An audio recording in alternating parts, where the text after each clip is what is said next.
I'm Howard Friedman. I'm the director of the Jewish Community Library in San Francisco, and I'm really glad to welcome all of you today. I want to thank our friends at Jutina Co. for their present partnership for today's event. Jutina Co. celebrates and nurtures Latin Jewish community, identity, leadership, and resiliency. And I want to thank the friends of the Jewish Community Library who make everything we do at the library possible, particularly now that the library is independent. I hope you will consider becoming a friend by giving at any level at friendsofthejcl.org. Note that automated closed captioning can be turned on or off by clicking the CC button that's at the bottom of your screen, and will all be muted except for our presenters, but people will have the opportunity to ask questions after the presentation. You can put your questions in the chat, and then I'll relay them at the end, time permitting. It is a great pleasure to welcome Ilan Sta and Margaret Boyle, two tremendous scholars and co-authors of Sabor Judío, the Jewish-Mexican Cookbook, which was released just this month by the University of North Carolina Press. Margaret Boyle is the Director of Latin American, Caribbean, and Latinx Studies at Bowdoin College and Associate Professor of Romance Languages and Literatures. She's the author of Unruly Women, Performance, Penitence, and Punishment in Early Modern Spain, and co-editor of Health and Healing in the Early Modern Iberian World, A Gendered Perspective. Ilan Sta, who's actually unfortunately stuck in traffic but will be joining us shortly, is the Louis Sebring Professor of Humanities and Latin American and Latino Culture at Amherst College. He has authored a dazzling number of books. Some of those particularly close to today's topic include Translation as Home, A Multilingual Life, Return to Centro Histórico, A Mexican Jew Looks for His Roots, and The Seventh Heaven Travels Through Jewish Latin America, and along with many other books and anthologies. So now, Margaret, I'm going to turn it over to you. Howard, thank you so much. I am thrilled to be here and in conversation with all of you about our new cookbook. I wanted to start today by just sharing an image. So if you give me a second, I will share this with you.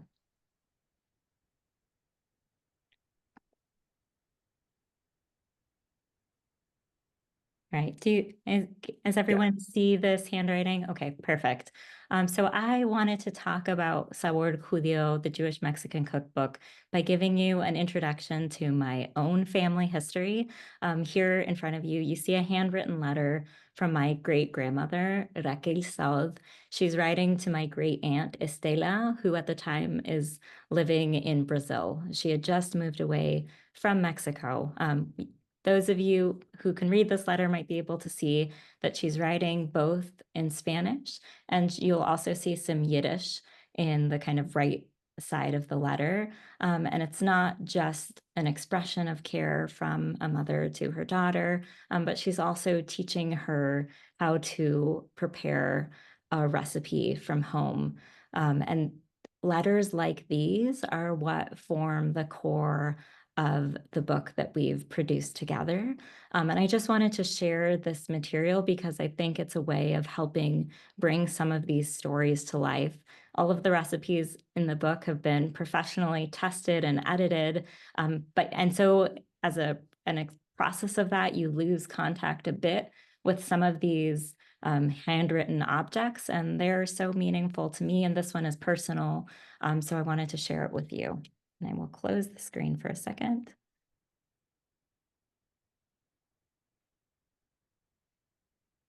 Okay, so I mentioned my great-grandmother, Raquel. You just saw her handwriting.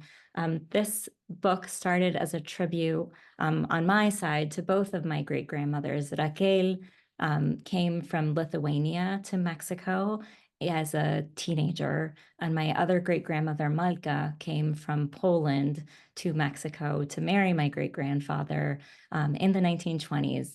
And that story of immigration is parallel to Ilan Sta's family history. His family, too, was coming from Poland to escape pogroms and found a home in Mexico. I am a professor at Bowdoin College in Maine. That's where I spend my time now in New England, but I grew up on the West Coast in Los Angeles. My mom was born in Mexico, but came to the United States as a child and actually ended up going back to Mexico for part of her high school experience. And so my own experience growing up was like that of many immigrant kids, kind of between cultures and between languages. In the cookbook, too, I talk about how before I perfected my Spanish, my great-grandmother could only speak Spanish and Yiddish.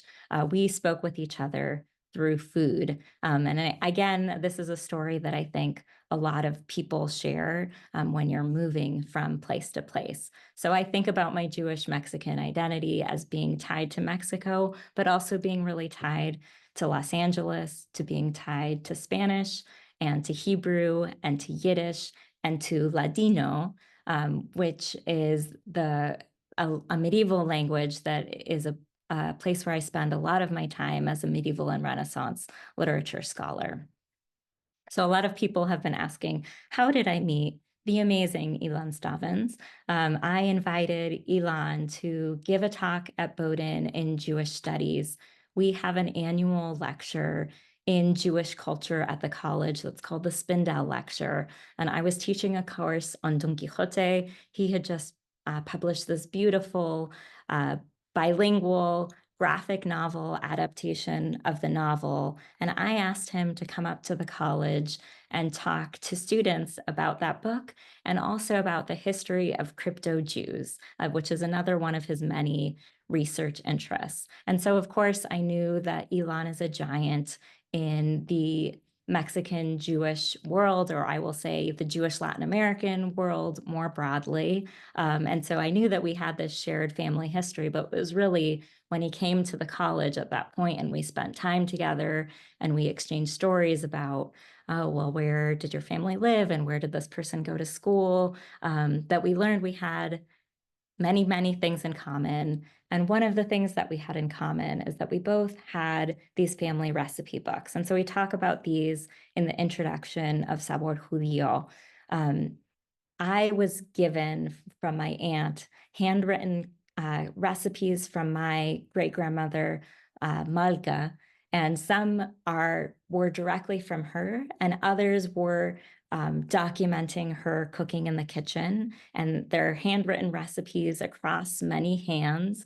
And what you see is also this process of revision as people are trying to figure out and document her recipes. Ilan was given his grandmother's recipes from his mother in a story that I hope he will be able to tell himself shortly. And what we did kind of very, very early on is we sat down together and we compared these two handwritten recipe collections and looked at how they were different and what they had in common.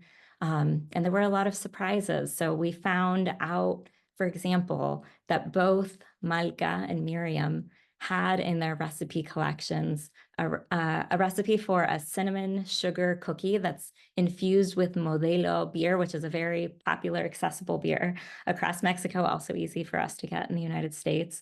And we just were stunned by this, thinking that we're fairly confident these two women never met each other, but that they were cooking around the same time and they were inhabiting kinds of different circles or similar circles, and that they were producing such similar and delicious baked goods. And so Ilan then suggested that we put in a call to a newspaper called Diario Judío, asking other people in the comunidad who might have recipes connected to their family.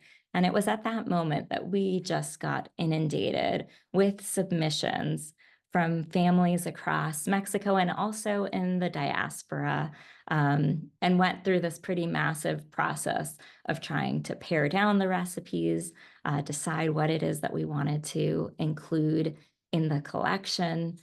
I also wanted to kind of highlight in the vein of meeting Ilan for the first time, a short story that he wrote called My Mexican Shiva that was then turned into a film. So, and I've now told this story a couple of times, and it seems to be many people's experience that the first time you read the story or you see the film, you think, how is it that Ilan was spying on my family? Because on one hand, It's so specific to this intersection between Mexican and Jewish culture. And then from an outsider view, it seems completely ridiculous, made up, magical realism, something that's impossible. And I think that both the story and the film managed to preserve kind of both ends of that spectrum.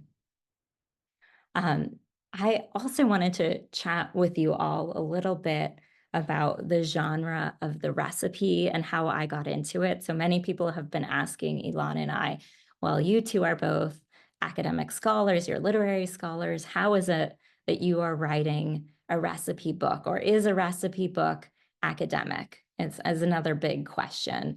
So part of my own research as a feminist scholar of the early modern period has been trying to make the argument that if we really want to understand women's writing, in particular, this abundant collection of material that we have from women as writers, and this again is super old, dating back to the 12th, 13th, 14th century, are in these recipe collections. And I will just nerd out for a minute with you on this topic. The idea that these early recipe collections are not just what we think of in like the beautiful book that I'm talking with you all about today that's food specific, but recipe collections as also a way of caring for your family. So you have this intersection between food and medicine, and that it would be passed down from generation to generation, where people are documenting what are the most important recipes from my family. And so even 500 years ago, you see what Ilan and I saw in our family recipe collections of debates in the margins and jokes and, well, where do you source this ingredient? And so part of the academic argument that we're making is, in fact, recipes are a really important kind of writing, a kind of scholarship that deserves our attention and demonstrates all of this knowledge that women have as makers and producers and testers, that it's scientific. So that's kind of the nerdy academic backstory that I like to dig into with people. All right, so this book itself, it contains 100 recipes. We were ambitious in that way, and I will share that we had many, many more that were submitted to us. And we've organized it by meal times. So it starts with desayuno, which means breakfast. And we have a set of breakfast dishes that range from French toast made from challah with cajeta, which is a kind of caramel spread, to a collection of juices that reflect the kind of access to ingredients that we see from markets in this time period, well, even today.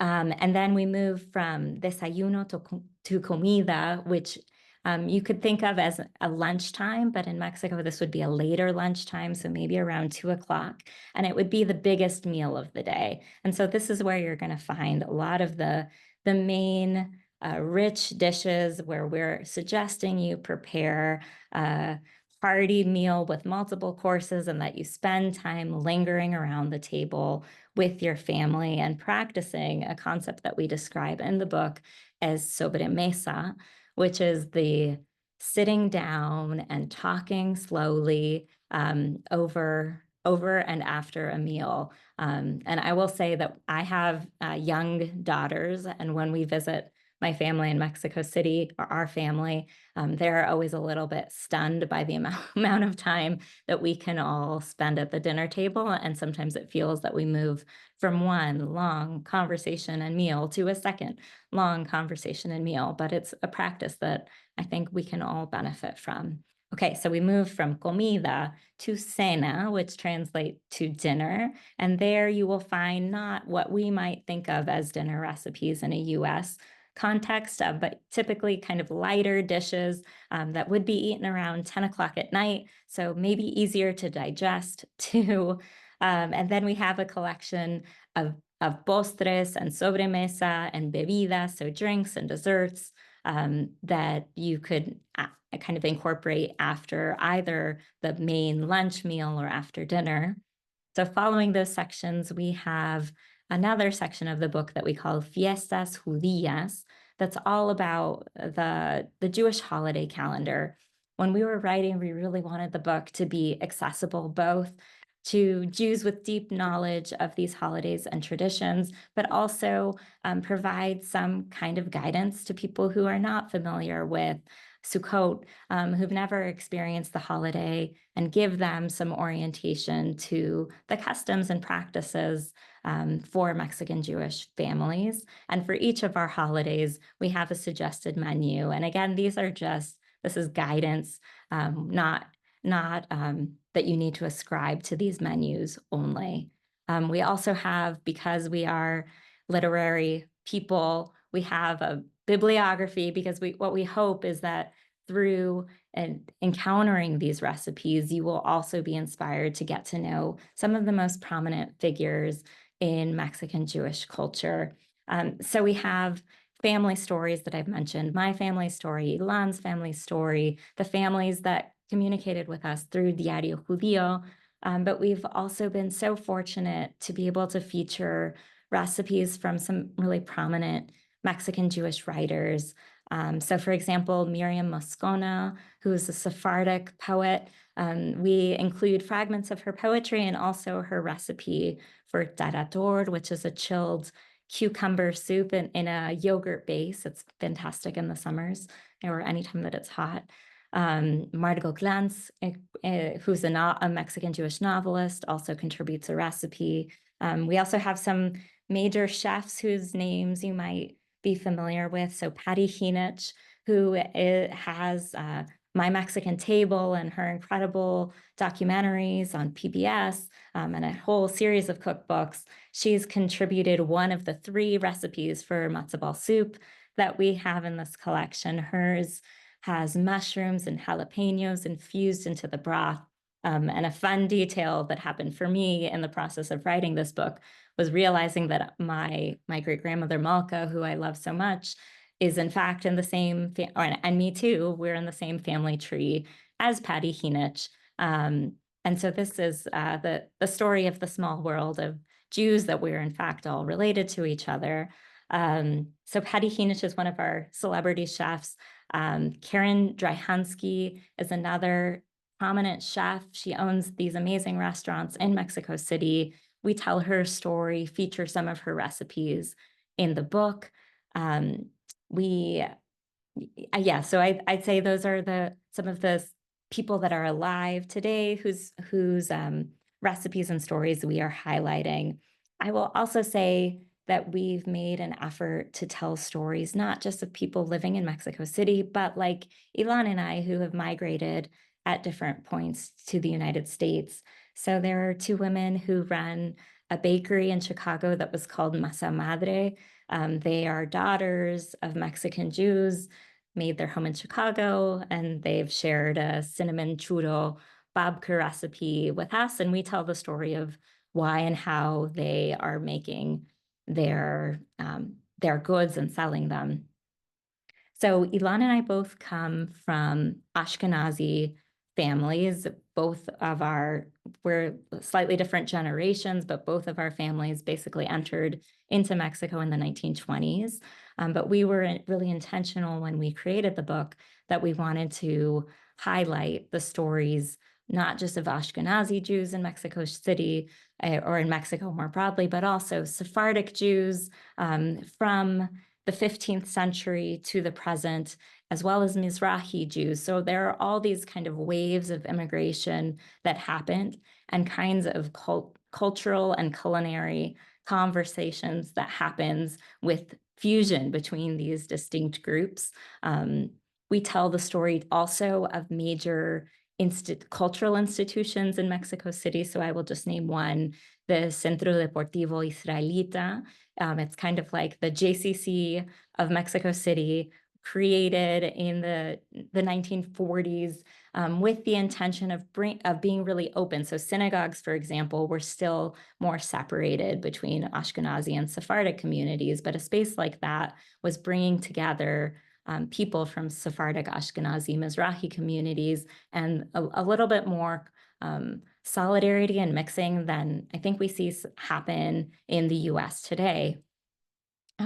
Something else I can chat with you about briefly is the enormous gift that we've had of working with Leah Koenig. I hope that many of you are already familiar with her amazing cookbooks. And I will say on a personal level, her book, Modern Jewish Cooking, when I was a grad student, it was released, and it kind of gave me permission to experiment with family recipes and other things that I was learning in ways that I'm so grateful for. And I always like to give a shout out in particular to her savory Hamantaschen recipes, which is not like anything I grew up with, but is now a family tradition in my house. So again, recognizing that Ilan and I are both foodies, but not professional chefs, Leah played a really important role in this book. When we got to the point, Ilan and I, of translating and standardizing and deciding, okay, what are these recipes that we want to include in the framework of the collection? We were lucky to be able to invite Leah in to help us we did some like provisional testing, but then she was able to test and standardize these recipes in a way that only a professional chef and at her caliber really incredibly was able to do for us. And we had so many fantastic conversations throughout this process of, okay, Margaret, where can I find nopales cactus leaves in Boston? And we're putting she's in Brooklyn and I'm in Maine, and we're trying to figure out how to source ingredients and how do you make this kosher, and what are the 3 ways that we can make sure that people understand what paletas mean. And I think through those kind of the back and forth that we had with Leah, we really understood the recipes at a whole other level. And I feel so much more confident assuring all of you that the recipes that you make from this book are not relying on our grandmother's a little bit of this y un poquito de esto, but clear instructions for recipes that will work.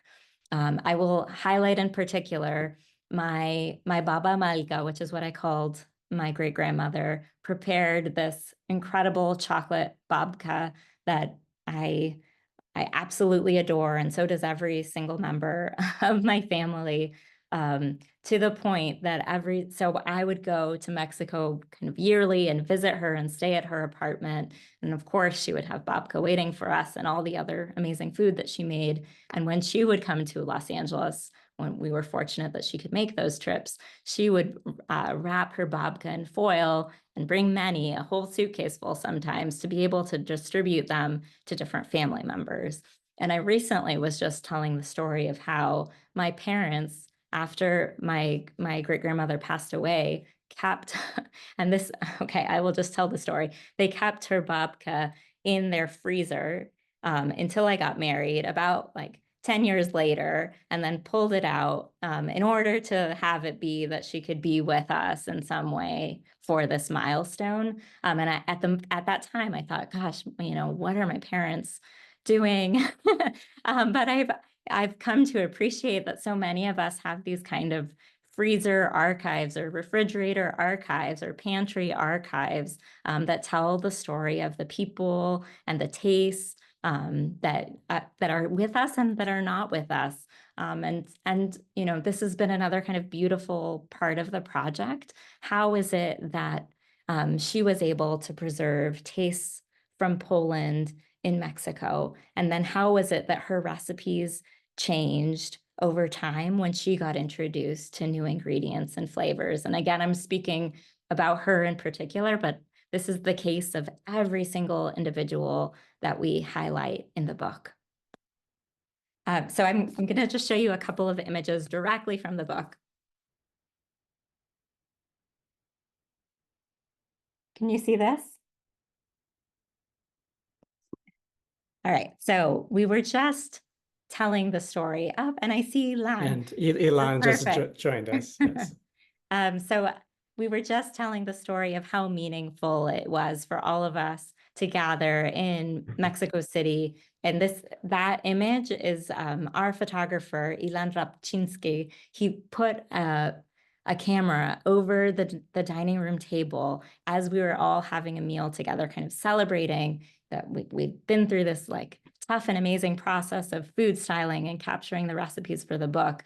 And in the picture, there's this kind of messiness. There's a glass of wine that was just spilled. And what we love about it is the authenticity of that this is our real community coming together and celebrate. And I think that that's the wish that we have for all of you as you engage with the book. I'm going to pass things over to Ilan because I see that he is here. I apologize to everybody, Howard and all your wonderful people, and Margaret for being a little late. I was caught in traffic. Ilan, I've been like monologuing and storytelling on every aspect of the book, but I think it would be actually so helpful for everyone if you would walk through the history of immigration for Jews in Mexico. Sure. Mexico has approximately 40,000 Jews today. They come from a number of different parts of the world. It's a rich and varied community. The very first wave, I'm not sure if the term wave is appropriate, were converso, crypto Jews that arrived during the colonial period, escaping the Inquisition in Spain. They arrived secretly. That's why I'm not sure if that is the appropriate term. And it is in the New World in Mexico where some of them came back to their original religion, reconverting to the Mosaic law. And the Inquisition went after a few of them. Luis de Carvajal, the younger, is the most prominent one. There was an auto de fe in downtown Mexico City, in Plaza del Quemadero, that is arguably the most infamous of all having taken place in the Americas. The second and third wave of immigration are concurrent. They take place at the end of the 19th century and beginning of the 20th century. Part of it comes from the Pale of Settlement, Ukraine and Russia and Poland and Belarus and Bessarabia. And they were Yiddish speakers. They were escaping pogroms and poverty. And in many cases, were hoping to come to the United States or to go to Argentina, the second magnet of Jewish immigration at that time. But immigration quotas were such that it was impossible, and they were stationed in different parts of the Caribbean and eventually settled in Mexico. Concurrent with that one is another immigration that comes from the crumbling Ottoman Empire, also between 1880, 1890, and 1920, 1930. They were Sephardic Jews or Mizrahi Jews. Some of them came with Ladino. Others came speaking Arabic or French. In the 19th century, Ladino had become an intra-language, and the Jewish communities of Istanbul and from Salonika and other places had switched to French as the language of instruction and business. And many of these Jews arrived because they were looking for better opportunities. They lived in downtown Mexico City with the Ashkenazi Jews next door. They were coexisting in many ways. And it's a fascinating moment in the history of the Jewish people in general, that these two parallel traditions converge in places like Mexico. And there was tension between these two communities, tension that was ethnic and religious, and each of them built their own synagogues, sometimes their own cultural centers, and not until a generation later did they intermarry and connect with one another. There is, after that, the generation of the refugees and survivors of the Holocaust that arrived to Mexico, sometimes just before the war. Some of my relatives were among them, and sometimes during and after the war. Mexico opened its doors to a fraction that were coming from the camps and other places that were defined by the Nazi atrocities. And then the last immigration is the Israeli immigration that took place in the 1970s, 80s, and to the present. They were coming to do business. They were shlichim for educational purposes. And the Mexican Jewish cuisine really reflects these different waves. There are Ashkenazi dishes and Sephardic dishes, dishes from Greece and from Turkey and from Lebanon and Syria, and also from Poland and the Ukraine, where I mentioned dishes that were defined by Middle Eastern influence, like hummus and trina and shakshuka, that were all adapted into Mexican style food. And so the result is a kind of mishmash of flavors that reflects the complexity. I should also say here that Mexico has been a place where refugees and immigrants and exiles have always come during the Spanish Civil War, during the Dirty War in Argentina, Uruguay, Chile, Bolivia, and other such places.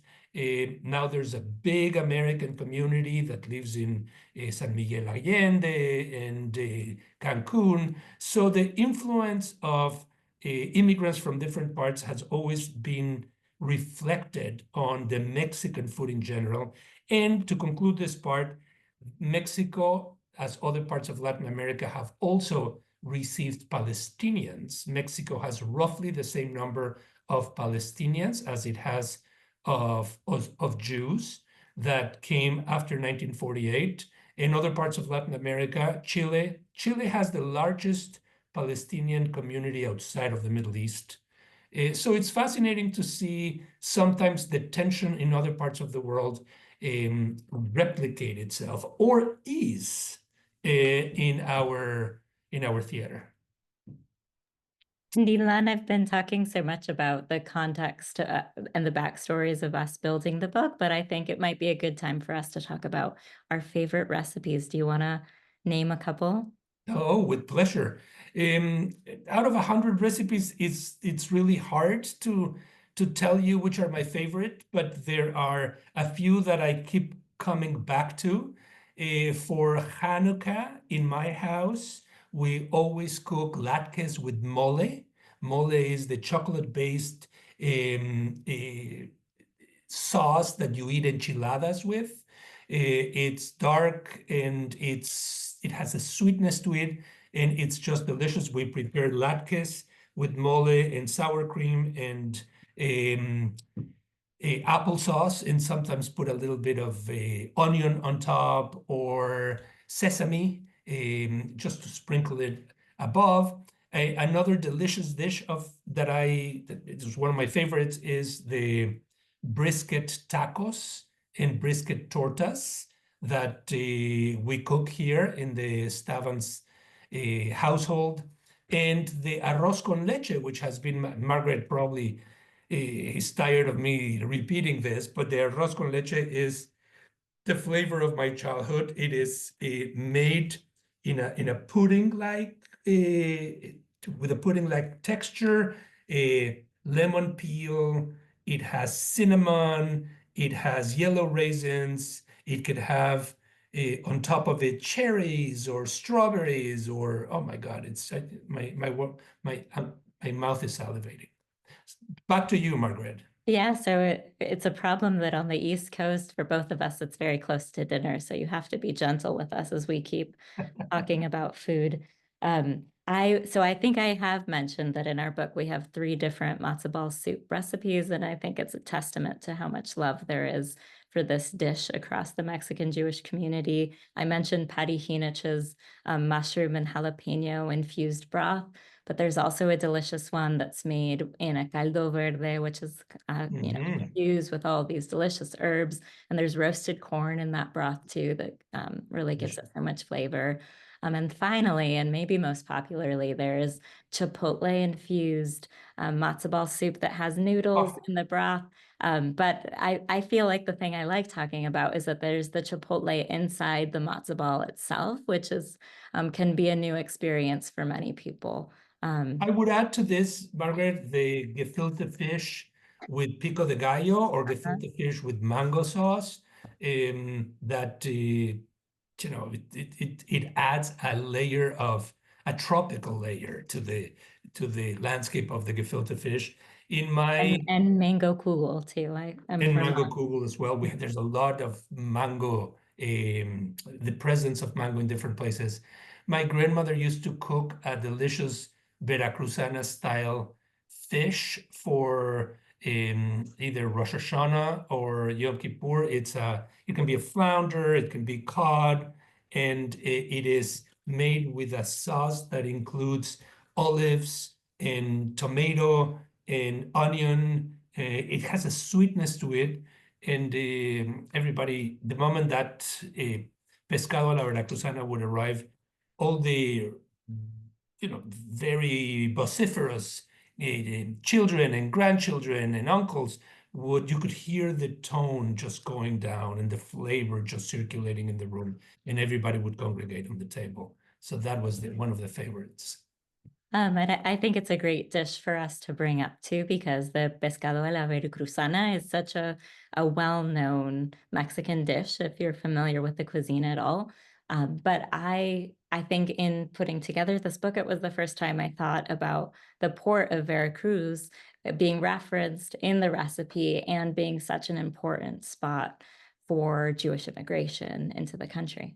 Yeah, the vast majority of those who came by boat, and at that time, with the Jewish immigration that I was mentioning at the end of the 19th and early 20th century, the port of arrival was Veracruz. Sometimes the boats would come from Central America up, or they would simply cross from the Atlantic. And as time went by, immigrants would arrive, as in the United States, not by boat, but by plane and by car and all kinds of other means. But Veracruz is that magnet.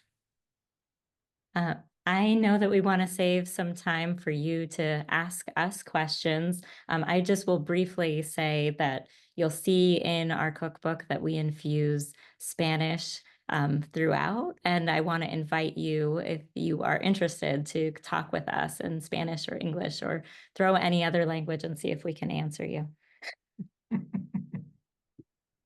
Great. Well, thanks both of you. So I want to open up to questions from folks. So please use the chat to put your questions in there, and then I'll relay them.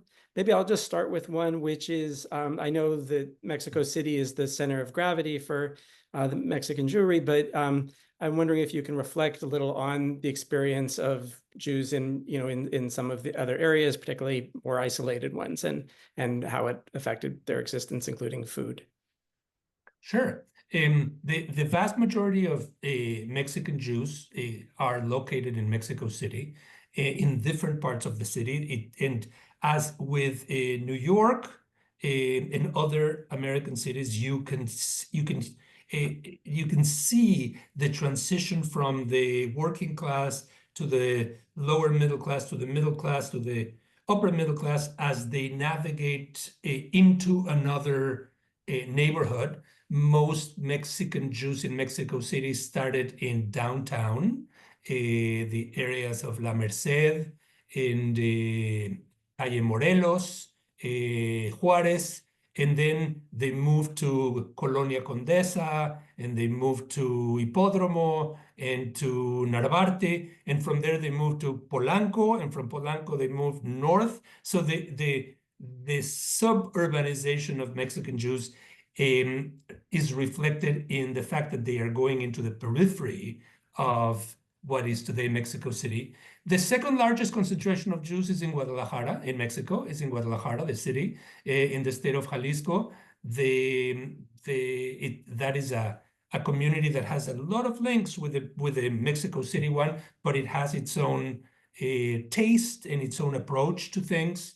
There's a community in Monterrey, and in fact, in the north, and Monterrey is one of the first places where Jews, crypto Jews, and conversos settled. We were talking this afternoon about the fact that the cuisine, the local cuisine in Monterrey, doesn't include much pork.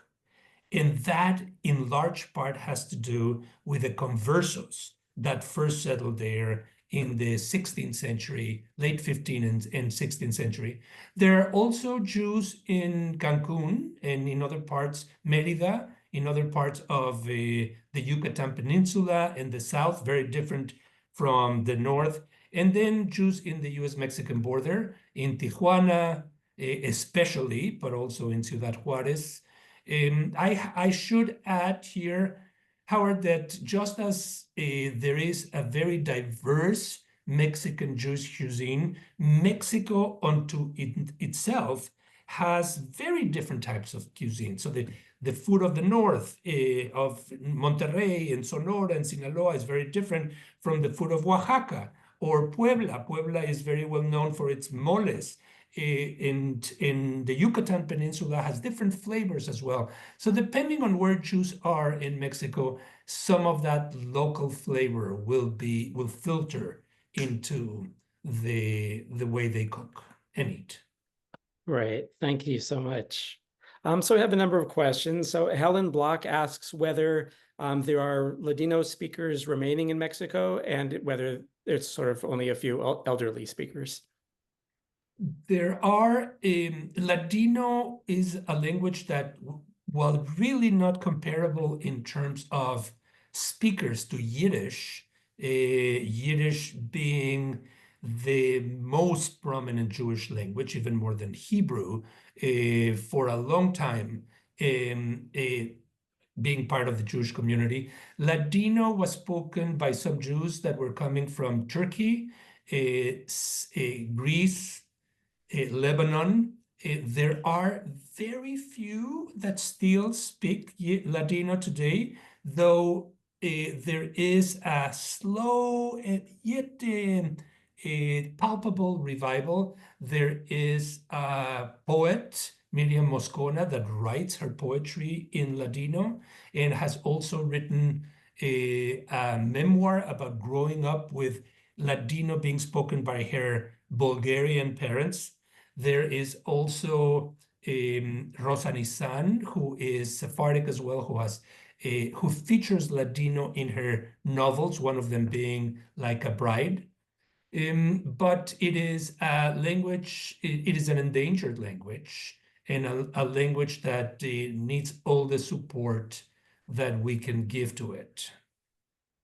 Thank you. Ellen Bob had a question, part of which you answered after she asked it, but about the preponderance of pork in Mexican cuisine. But she's asking also whether Jewish cooks adopted pork and shellfish recipes and used and substituted kosher ingredients. Margaret, do you want to take this one, or? Yeah, sure. Yeah, I'm happy to. Yes, absolutely. And I think a prominent example that we see over and over again is tacos al pastor. And there are so many varieties where simply the pork is substituted for chicken. In our book, we have an explanation of a term called kosherísimo, where which describes not only the dietary practice, but also objects that are particularly adherent to the Mexican Jewish experience. Every single recipe in the book can be prepared kosher style, and we invite, you'll see in our head notes, a little bit of experimentation of where you might need to remove the cheese if you wanted to keep it kosher, for example. Great, thank you. So Karen Wiskoff asks an interesting question. She says, I have read that during the 16th century, household maids outed to the Inquisition their crypto-Jewish employers, partially because of their more unusual culinary practices. Can you speak on that? Yeah. Oh, go ahead. No, go ahead, Margaret. No, absolutely. It's true. And it wasn't just housekeepers that were outing people for their culinary practices. But if you look at accusations of practicing Judaism during the time period. People are paying a lot of attention to what people are eating, what they're preparing in the kitchen, and also kinds of rituals. So lighting 2 candles on a Friday night would be a cause for suspicion that is noted. It is emblematic, symbolic. I might think of other words here to use, that Mexico today has a Jewish president, the first Jewish president and the first female president all in one. And the place where she legislates or where she works in downtown Mexico is just blocks away from the Palace of the Inquisition, where Jews were imprisoned and tortured and forced to confess. There is a kind of irony to all this, that finally, centuries later, one Jew, not necessarily a descendant from the original crypto or converso Jews, is the one that is leading the country. And that she wears a cross. And she wears a cross occasionally. Alan and Marie, right. I heard that tortillas came from Mexican Jews in lieu of matzah for Passover. Is there truth to this? No, I've heard that they are yamotas made in different formats. No, that's not true. But hey, you know, there's so much mythology about this. Tortillas date back to the Aztecs. So they go back to before the arrival of the Spaniards. And if it's true that with Columbus, the very first Jews arrived to the Americas and that therefore to Mexico, and that there are some suppositions, surely in the realm of fantasy, that the 10 tribes went across, I don't know, canoes or some kind of flying saucers and finally made it to Mexico, and they are the Mayans and the baloney, kosher baloney. Ultimately the fact is that it's the Jews who all of us arrived and settled in Mexico that discover the tortillas, and not the tortillas that discovered the Mexico or the Jews. Great. Daphne Tarlow asks whether there are any ingredients that you found that you cannot source in the United States. So this was another decision that we made when we were culling recipes for the book, that we wanted to make it possible to find every ingredient that we mention. I will say, depending on where you live, it may be easier to find some ingredients over others, but thanks to the internet, it is also possible to make some special orders, but we try not to do that too often. I was down a rabbit hole the other day trying to find kosher certified mole paste, but yes, it does exist and you can buy it in the US. Thanks. Deborah asks, following one of your comments, did Claudia Scheinbaum convert, or why did she wear a cross? Claudia Scheinbaum did not convert. She is the product of a mixed family. On one side, Ashkenazi Jews, on the other side, Sephardic Bulgarian Jews, both having something in common. They were communists when they arrived to Mexico, and Mexico was a landscape where, as I was mentioning, it received many refugees and many exiles and immigrants, and a number of the first ones that to arrive in the 20th century were communists and anarchists and nihilists and Bolsheviks and atheists and all the ists that you can think of. She grew up Jewish. She had, I believe, bat mitzvah. She actually grew up only 2 blocks away, or I grew up 2 blocks away from where she did. And her first husband was Jewish. Eventually, she moved into other realms.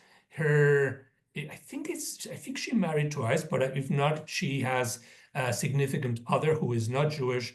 She has a daughter, and she has never converted. She has never rejected her Judaism.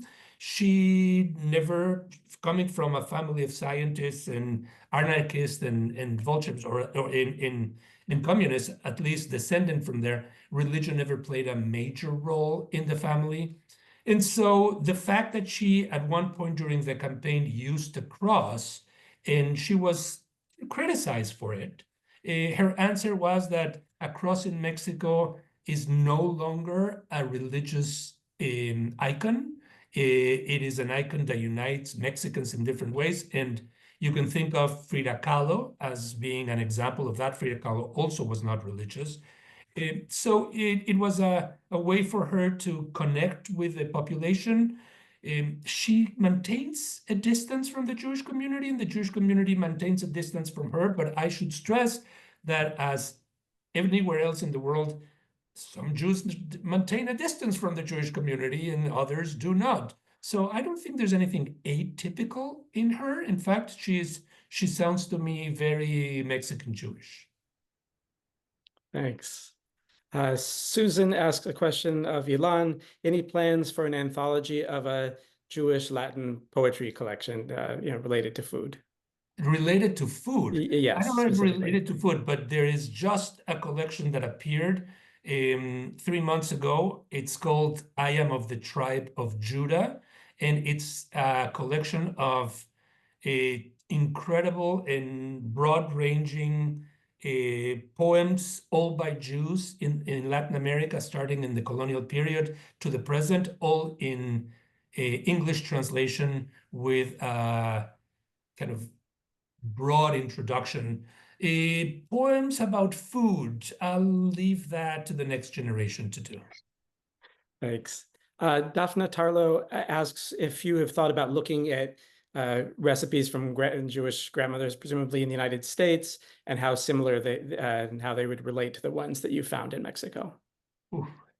I can't stop myself from looking at recipes from grandmothers. It is the greatest source of wisdom to me.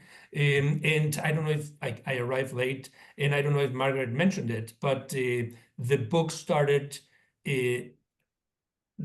essentially when I discovered the recipe book that my grandmother had brought with her from Poland and given to my mother, and they kept on writing and adding and changing.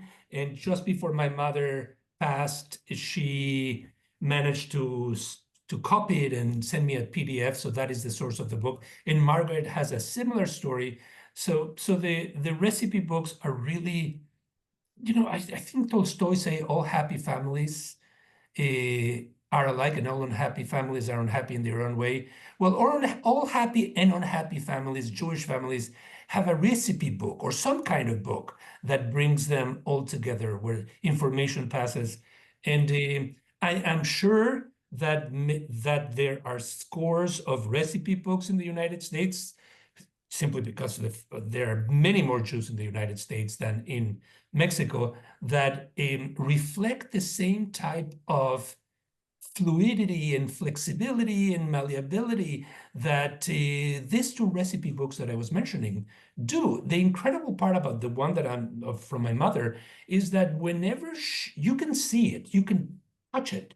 Whenever she can't find an ingredient, she comes up with whatever is in the market, writes it down, and then there is Jewish food in a new way because she's improvising. I think Jewish food is defined by improvisation, by the capacity to adapt to the new environment. And I think those recipe books are an astonishing, magical document that shows how that immigration is happening in real time. But Margaret, I will say that I feel confident that Ilan and I are going to keep studying very closely recipes written by all of the grandmothers. But I think that we're also so excited about our book being part of the Jewish food landscape at this moment. And to think like Michael Twitty, who we were lucky enough to get to enthusiastically celebrate our book, is doing such fantastic stuff in the Jewish food world right now, thinking about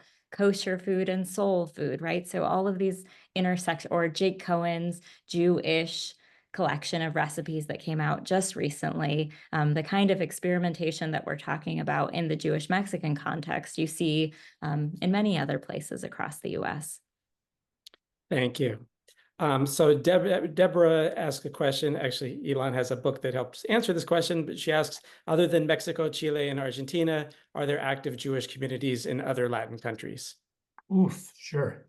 Latin America has Latin America has 450 million people and has 450,000 Jews.